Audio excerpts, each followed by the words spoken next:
ఆ అపార్ట్మెంట్లో ఎంతకాలం నుండి పనిచేస్తున్నారు? 5 సంవత్సరాల నుండి సార్. ఎందుకని మరి ఇప్పుడు మానేశారు? నేను మానేలేదు, వాళ్లే మానిపించేశారు ఏ? సార్. అది నాకు తెలియదు సార్. యువర్ ఆనర్, ఇది అసంబద్ధమైన ప్రశ్న. దానికి ఈ కేసుకి ఎలాంటి సంబంధం లేదు. కూర్చోండి. శివప్రకాశం, నెక్స్ట్ క్వశ్చన్ అడగండి. అడికడేనే ఏరియా నుండి సఫాయి కుర్రాడు పనికొచ్చాడా?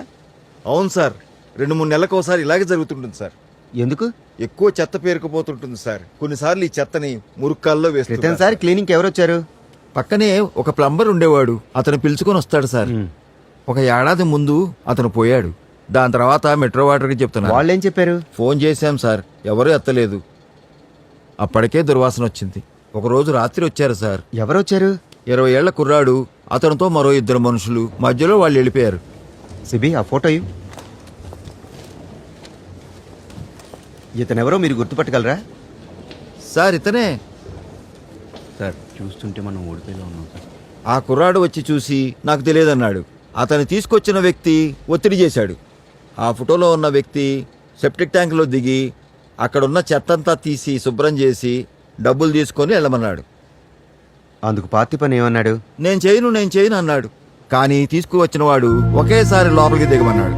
దానికి ఎంత సమయం పట్టింది? ఎక్కువ సమయం పట్టలేదు సార్.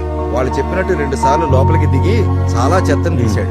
3వసారి లోపలికి వెళ్ళినప్పుడు బయటికి రాలేదు సార్. మేం గట్టిగా కేకలేసి పిలిచాం. మాకేం చేయాలో అర్థం కాలేదు సార్. బయటికి రాలేదంటే లోపల ఎంతసేపు ఉన్నాడు? 1 అరగంట సార్. పార్టీ పని ఎవరు బయటికి తీశారు? నేనే తీశాను సార్. నేను అంటే నువ్వే తీసావా? నేనే కిందకి దిగి తీశాను సార్. సెక్రటరీ సార్ చెప్పారు. బయటికి తీసేసరికి అతను స్పృహలో ఉన్నాడా? లేడు సార్. అందుకే అంబులెన్స్ కి ఫోన్ చేశారు. మిస్టర్ ఆదిమూలం, మీ వయసు ఎంత? 63 ఏళ్ళు సార్. మీ ఆరోగ్యం బాగానే ఉందా? దేనికైనా ట్రీట్మెంట్ తీసుకుంటున్నారా? Objection your honour. మెలాడ్, ఒక పాయింట్ అప్రూవ్ చేయడానికి నేను అడిగాను. దయచేసి అనుమతి ఇవ్వండి. Okay, go ahead. Thank you your honour. మీ ఒంట్లో ఏమైనా ఇబ్బందిగా ఉందా? షుగర్ ఉంది సార్. కాలు కొంచెం నొప్పిగా ఉంది సార్. దానికి మందులు వాడుతున్నాను సార్. ఒక రోజుకి ఎన్ని మాత్రలు వేసుకుంటారు? రాత్రి 2 మాత్రలు సార్. సరే, మీకు మద్యం అలవాటు ఉందా? కొద్దిగా సార్. కొద్దిగా అంటే నెలకు ఒకసారా? వారానికి 2-3 సార్లు సార్. సరే, సంఘటన జరిగిన రోజు మీరు మద్యం సేవించారా? గుర్తులేదు సార్. బాగా గుర్తు చేసుకొని చెప్పండి. సరిగా గుర్తులేదు sir. Thank you Adimulam. Your honour, సంఘటన జరిగిన రోజు మద్యం సేవించాడో లేదో కూడా ఇతనికి జ్ఞాపకం లేదు. కానీ ఈ విషయాలు మాత్రం చాలా డీటెయిల్ గా జ్ఞాపకం పెట్టుకొని మరీ చెప్తున్నాడంటే నమ్మశక్యంగా లేదు. పైగా కాలు నొప్పి తగ్గడానికి టాబ్లెట్స్ వాడుతున్న ఇతను మ్యాన్ హోల్లో దిగి ఆ కుర్రాడిని పైకి తీసుకురావడం ఎలా సాధ్యం? అపార్ట్మెంట్ లో ఇది తెలిసే అతను చేసే సెక్యూరిటీ డ్యూటీ నుండి తీసివేశారు. ఈ కేసుకి అతనికి ఎటువంటి సంబంధం లేదు. అందుకని ఈ సాక్ష్యం చెల్లదు. కాబట్టి ఇతని సాక్ష్యాన్ని పరిగణలోకి తీసుకోవద్దని కోరుకుంటున్నాను. Thank you your honour. Association secretary Ramanathan ఇప్పుడు ఇక్కడ జరిగిన విచారణలో మ్యాన్ హోల్ నుండి పార్థిబన్ను బయటికి తీయటానికి సాయం చేసింది సెక్యూరిటీయేనని వాగ్మూలం ఇచ్చారు. ఇప్పుడు అతని కాలికి టాబ్లెట్స్ వాడుతున్నాడా, మద్యం సేవించాడా లేదా, ఇతనికి జ్ఞాపకం ఉందా లేదా అనేది అంత ముఖ్యం కాదు. ముఖ్యమైన విషయం మ్యాన్ హోల్ నుండి పార్థిబన్ను బయటికి తీసినప్పుడు ఇతను సాక్షి అవునా కాదా అని మాత్రమే. ఇదంతా కక్ష సాధింపు చర్యలా ఉంది. అమ్మా, సరే ఇందిరా, నేను వస్తా. ఇంటికి వెళ్తున్నారా? నాకు అక్కడ పనుంది, నేను వస్తా. నేను బస్సులో వెళ్తానమ్మా. నేను కూడా బస్సులోనే వస్తా. నీ కార్ ఏమైంది? అది కార్ సర్వీసింగ్కి ఇచ్చా. అయ్యో,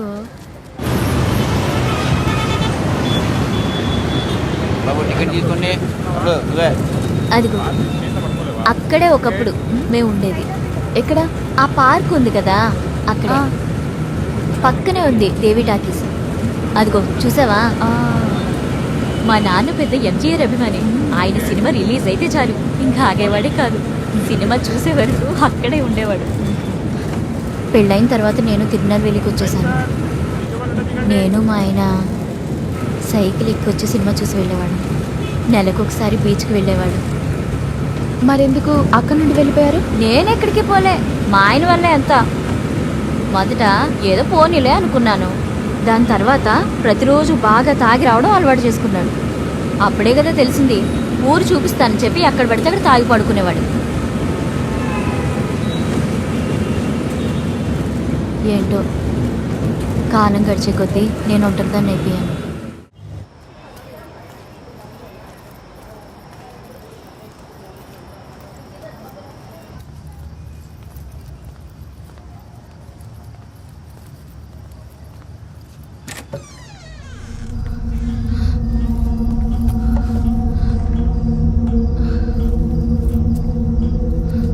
Shit.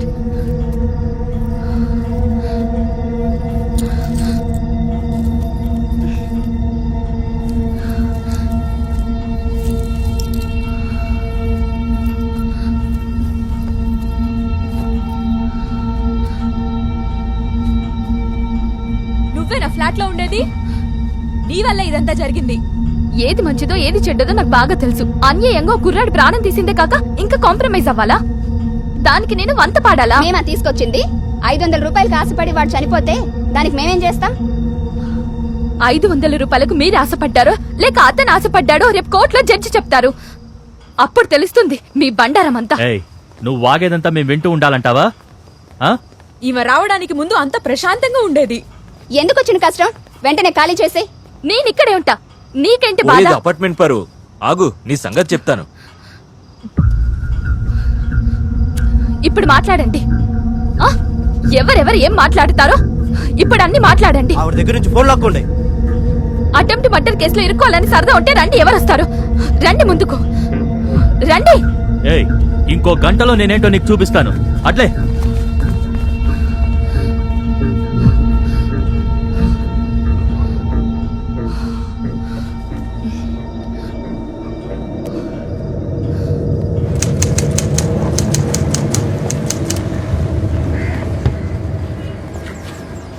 మొత్తం ఎన్ని జోన్స్ లో మీకు కాంట్రాక్ట్స్ ఉన్నాయి? 10 జోన్లు సార్. ఎన్ని సంవత్సరాల నుండి మీరు ఈ కాంట్రాక్ట్ వర్కులు చేస్తున్నారు? సుమారు 7 ఏళ్లుగా చేస్తున్నాం సార్. 7 సంవత్సరాలుగా స్వయంగా మీరే నడిపిస్తున్నారా? అవును సార్. మీ దగ్గర ఎంతమంది సిబ్బంది పనిచేస్తున్నారు? డైరెక్ట్గా ఎవరు లేరు సార్. మరి ఎలా పని చేయిస్తారు? అన్ని చోట్ల సబ్ కాంట్రాక్టర్స్ ఉంటారు, వాళ్ళే పని చేయిస్తారు. ఈ జోన్లో సబ్ కాంట్రాక్ట్ ఎవరికి ఇచ్చారు? మురళి అనే ఒక కాంట్రాక్టర్ సార్. ఈ సబ్ కాంట్రాక్ట్ అతనికే ఎందుకు ఇచ్చారు? చాలా మంది ఆఫర్ ఇచ్చారు, బట్ అతను లోయెస్ట్ ప్రైస్ ఇచ్చారు. అతని దగ్గర కావాల్సిన ఎక్విప్మెంట్ అంతా ఉందా? తెలుసు సార్. అతని దగ్గర ఎన్ని టూల్ కిట్స్ ఉన్నాయి? తెలియదు సార్. అతని ఆఫీస్ ఎక్కడుందో తెలుసా?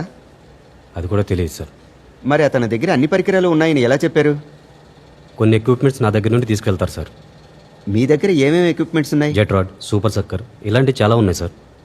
ఇవి కాకుండా ఇంకేమైనా కావాలంటే బయట నుంచి తీసుకొస్తాం సార్. ఇలాంటి పనికి ఎలాంటి ఉపకరణాలు కావాల్సి ఉంటుంది? మాస్క్, గ్లౌజ్, ఫస్ట్ ఎయిడ్, ఇంకా ఎయిర్ సపోర్ట్ సార్. అదేనికి? సెక్యూరిటీ కోసం సార్. వాళ్ళు మ్యాన్ హోల్స్ లో దిగి పని కాదు చేయటానికి? సార్. మరి అవెందుకు? ఇన్ కేస్ ఊపిరి ఆడకపోతే సపోర్ట్ కోసం సార్. ఊపిరి ఆడకపోతే సపోర్ట్ ఎలా ఇస్తారు? మీ కాంట్రాక్ట్ ఎప్పుడు పూర్తవుతుంది? ఇంకా 6 మాసాలు ఉంది సార్. అప్పుడు పని ఎలా అవుతుంది మరి? ప్రాసిక్యూటర్ వారిని ఇంటిమిడేట్ చేస్తున్నారు సార్. అదేం లేదు. చెప్పండి. ఇప్పుడు స్టే ఆర్డర్ ఇష్యూ చేశారు సార్. ఏ కారణం వల్ల? తెలుసు కదా. నెక్స్ట్ క్వశ్చన్ అడగండి. సబ్ కాంట్రాక్టర్ ఇప్పుడు ఎక్కడున్నారు? తెలియదు సార్. సంఘటన జరిగిన రోజు నుంచి మిస్సింగ్ సార్. ఎందుకు మీ కాంట్రాక్ట్స్ ఉన్న జోన్స్లోనే గత ఏడాదిలో 15 మంది చనిపోయారు? తెలియదు సార్. అవన్నీ సబ్ కాంట్రాక్ట్ పరిధిలో ఉన్న జోన్స్. ఇలాంటి జోన్స్లో ఉన్న కాంట్రాక్టర్స్ మీద ఏం యాక్షన్ తీసుకున్నారు? వార్నింగ్ ఇస్తున్నాం సార్. 15 మంది ప్రాణాలు పోతే మీరు కేవలం వార్నింగ్ ఇచ్చి వదిలేశారు. మంచి నిర్వహణ sir, unnecessary comments. Sorry sir. Manual scavenging prohibition act chapter 3 section 7 ప్రకారం మాన్యువల్ స్కావెంజింగ్ తప్పని తెలిసినా కూడా అలాంటి పనులు చేయిస్తున్న మీ కాంట్రాక్ట్స్ నిలిపివేయాలి. సార్ అది కార్మిక సంఘ నిర్వాహకులు చేయాలి సార్, వీరు చేయలేరు. ఓహో, అలా అంటారా? విధి నిర్వహణలో నిర్లక్ష్యంగా వ్యవహరించడానికి ఇతను కూడా కారణమయ్యారు. అంతేకాకుండా పార్థిపన్ మరణానికి కూడా కారణమైనందున 304 సెక్షన్ 2 ప్రకారం చేతులతో వ్యర్థాలను తొలగించేలా ప్రోత్సహించినందుకు గాను manual scavenging prohibition act chapter 3 section 7 ప్రకారం కార్మిక హక్కుల చట్ట ప్రకారం నేరం చేసినట్టు నిరూపితమైంది సార్. ఏంటి సార్ మర్చిపోయారా? మేం చేయాల్సిన పని మీరు చేస్తున్నారు, ఇక మేం దేనికి? ఎవరు చేయాల్సిన పని వాళ్ళు చేస్తే బానే ఉండేది.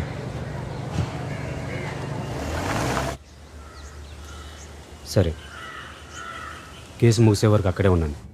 Wait for my call. ఇది ఎలా డీల్ చేయాలో నాకు బాగా తెలుసు.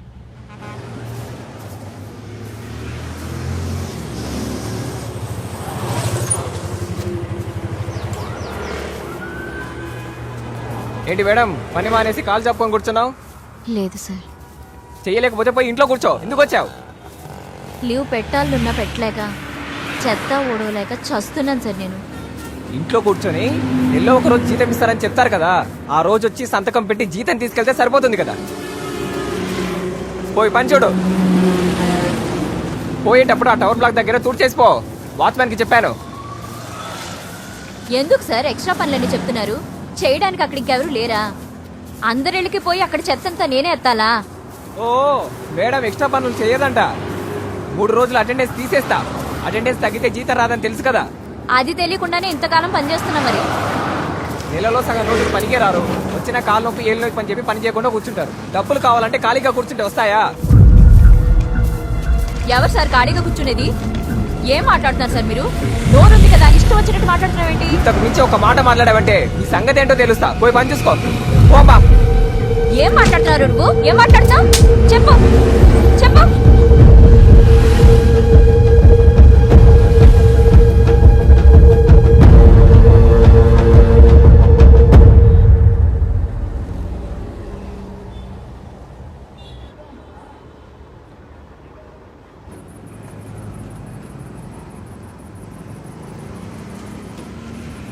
రేయ్, ఏరియా మీది?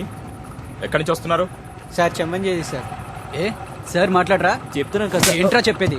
దిగు దిగు దిగు. బండి పక్కకు పెట్టు. ఏ నువ్వు కూడా రా, బండి పేపర్లు తీసుకునిరా.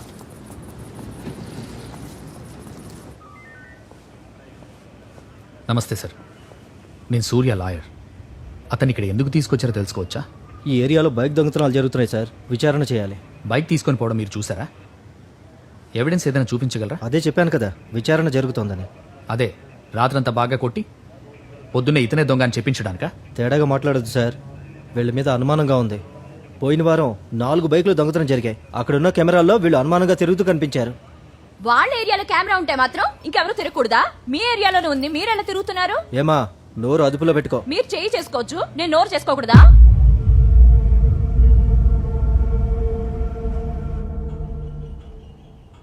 ఏమైంది? ఏం లేదు. చెప్పమ్మా. ఏం చెప్పాలమ్మా? ఏం లేదు. నీ కష్టమేంటో చెప్పకుండా ఎలా తెలుస్తుంది? నాకేం ఇబ్బంది లేదని చెప్తున్నా కదమ్మా. చెప్పు పార్వతి. ఇందుకనే నేను ఇక్కడికి రాను. ఏదో ఒకటి పట్టుకొని అడుగుతూనే ఉంటావు.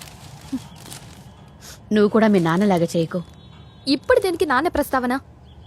ఎప్పుడు చూడు నాన్న పేరు ఎత్తకపోతే నీకు నిద్ర పట్టదు. నాకంటూ ఒక అక్కుండుంటే నన్నిలా ఒంటరిగా వదిలేదు కాదు. నేనా నిన్ను ఒంటరిగా వదిలేసింది? చెప్పు. ఇక్కడికొచ్చి ఒంటరిగా ఉండాలని నాకేమైనా ఇష్టం అనుకుంటున్నావా? నాతో పాటు కూడా ఉండాలమ్మా. ఇంతకు ముందులో ఒంటరిగా వదలకూడదు.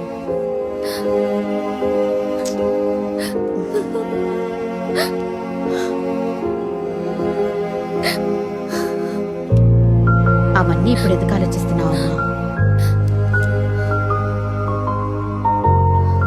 నువ్వు కూడా అక్కడికి వచ్చి నాతో పాటు. నేను కూడా నీకు ఎన్నోసార్లు చెప్పాను కదా, వేరే ఇల్లు చూడు వచ్చి ఉంటాను అని. ఎందుకమ్మా ఇంకో ఇల్లు చూడడం? ఇంత జరిగా కూడా నువ్వు అక్కడ ఎందుకు ఉండాలనుకుంటున్నావు?